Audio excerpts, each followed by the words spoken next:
नाज़िम निगरान वज़ीर ख़जाना ने IMF मुआहदे पर चलने का ऐलान किया है, जिसके बाद रिलीफ मिलने की सारी उम्मीदों पर जैसे पानी फिर गया है।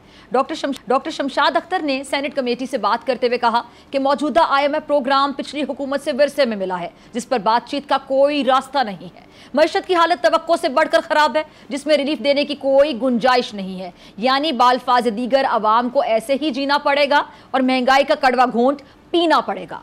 अच्छा, मुल्क में महंगाई का तूफान है, अवाम को 2 वक्त की रोटी का हसूल भी मुमकिन नहीं है और नौबत यहाँ तक आ गई कि लोग खुदकुशियाँ कर रहे हैं। जमहूरियत में हमेशा जमहूर को नज़रअंदाज किया गया है, हमेशा कौम को सख्त बात दिखाए जाते हैं, वादे किए गए, दावे किए गए, दूध शहद की नहरें बहाने की बातें की जाती रही हैं, लेकिन अवाम के हिस्से में क्या आता है? भूख, प्यास, गुर्बत, बुनियादी सहूलियात से दूरी, महरूमियाँ और टैक्सेस के पहाड़। अशराफिया का बोझ भी गरीब पर डाला जाता है और ये कोई नई बात नहीं है, हमेशा से ऐसा ही तो होता आ रहा है। फिर इलेक्शन होंगे, फिर वादे होंगे, फिर बड़े बड़े दावे होंगे और फिर यही सिलसिला ऐसे ही चलता रहेगा।